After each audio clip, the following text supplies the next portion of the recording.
Selamat pagi anak-anak ibu semua. Bagaimana kabarnya hari ini? Pastinya dalam keadaan sehat ya. Nah, pada pagi hari ini kita akan memulai pelajaran kita dengan pelajaran tematik, yaitu bagian ilmu pengetahuan alam. Nah, anak-anak ibu, mari buka buku tematiknya.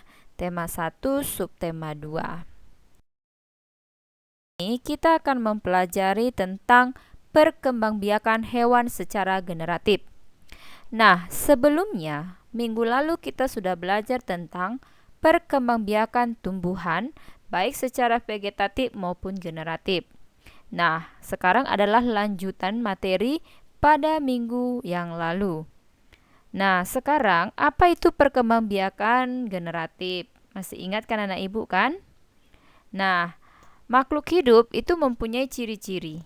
Salah satunya adalah berkembang biak. Nah, berkembang biak ini tujuannya adalah untuk mempertahankan jenisnya agar tidak punah.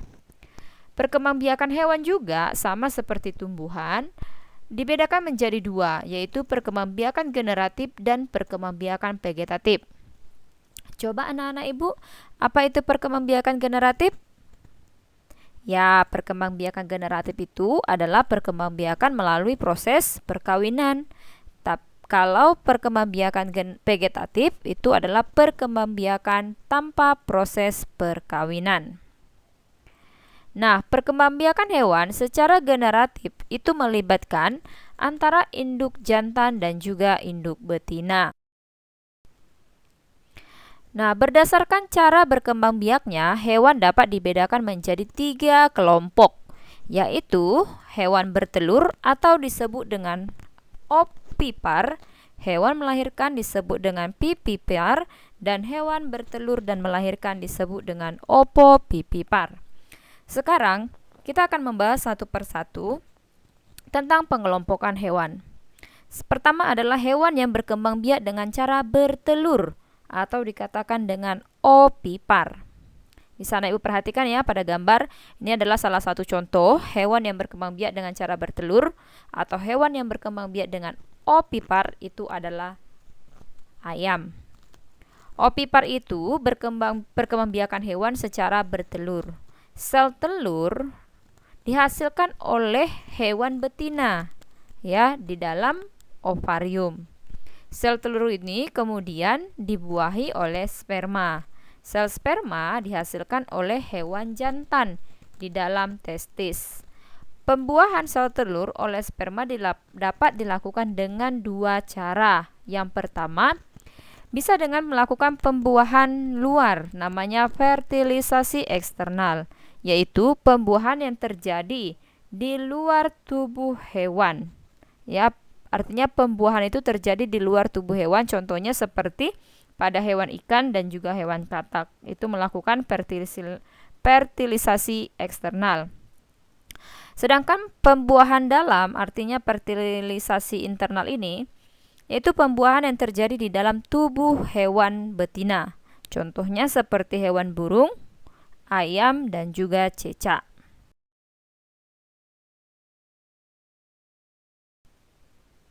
Nah, sekarang kita perhatikan ciri-ciri hewan yang berkembang biak dengan cara bertelur atau ovipar. Bagaimana ciri-cirinya? Yang pertama, hewan yang bertelur itu tidak memiliki daun telinga. Kedua, pada umumnya hewan bertelur itu mengerami telurnya. Anak ibu pasti pernah lihat ya, ayam mengerami telurnya. Tidak ada kelenjar susu di tubuhnya. Kenapa tidak ada kelenjar susu? Karena memang hewan ini tidak menyusui anaknya gitu ya.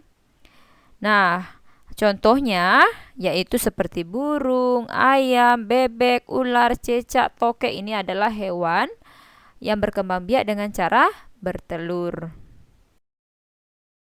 Nah, selanjutnya hewan yang berkembang biak dengan cara melahirkan atau kita sebut vivipar.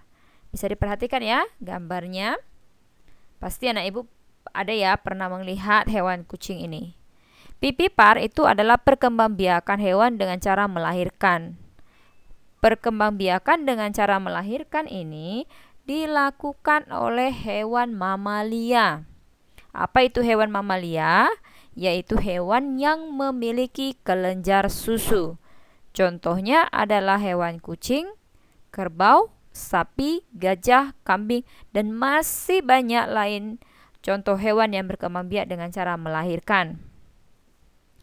Bagaimana ciri-ciri hewan yang berkembang biak dengan cara pipipar ini? Yang pertama, hewan pipipar atau hewan yang berkembang biak dengan cara melahirkan itu mempunyai daun telinga. Anak ibu bisa perhatikan gambar kucing ini. Apa ciri-ciri kucing ini? Itu menjadi ciri-ciri hewan yang berkembang biak dengan cara melahirkan. Yang pertama, memiliki daun telinga. Kucing memiliki daun telinga, iya benar. Kemudian anaknya dibesarkan oleh induk. Ketiga, memiliki kelenjar susu. Jadi kan anak kucing ini kan setelah udah lahir pasti induknya akan menyusui anaknya, ya kan? Oke, sama seperti anjing juga seperti itu. Nah, selanjutnya kita mempelajari tentang hewan yang berkembang biak dengan cara bertelur lalu melahirkan. Nah, disebut dengan opopipipar. Nah, anak ibu perhatikan ini. Nah, opopipipar merupakan perkembangbiakan hewan dengan cara bertelur dan melahirkan. Maksudnya bagaimana ya anak ibu ya? Bertelur dan melahirkan. Nah, perhatikan. Embrio dalam telur itu mengalami pertumbuhan dan perkembangan di dalam tubuh induknya. Jadi embrio itu atau calon anak itu bertumbuh di dalam tubuh induknya, yaitu di dalam cangkang. Di dalam cangkang, di dalam tubuh induk itu dia berkembang.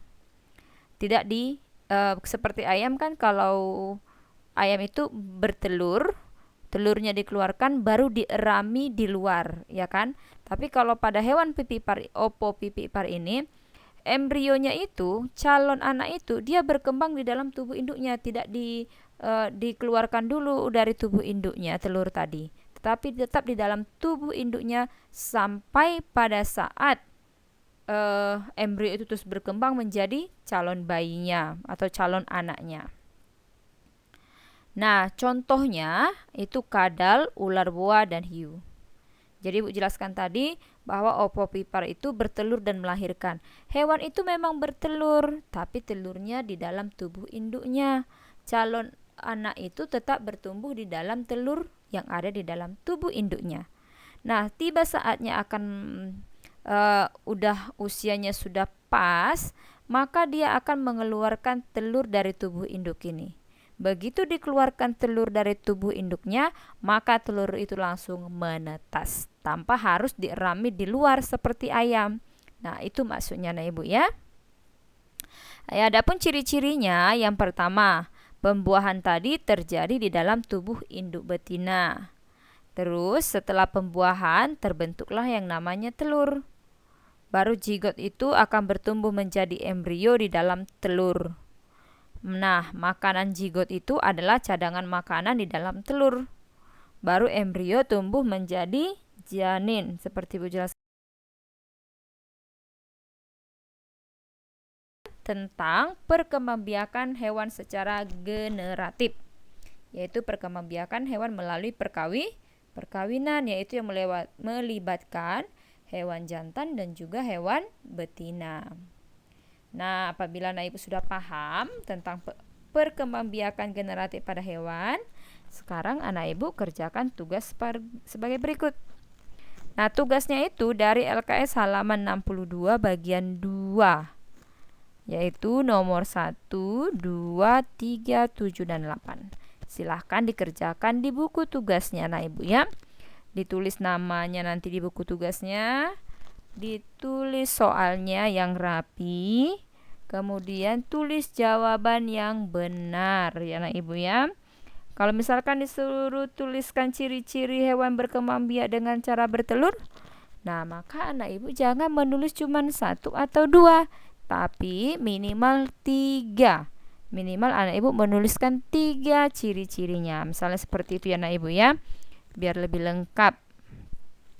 Nah, demikianlah pembelajaran kita pada pagi hari ini. Selamat mengerjakan, tetap semangat. Shalom.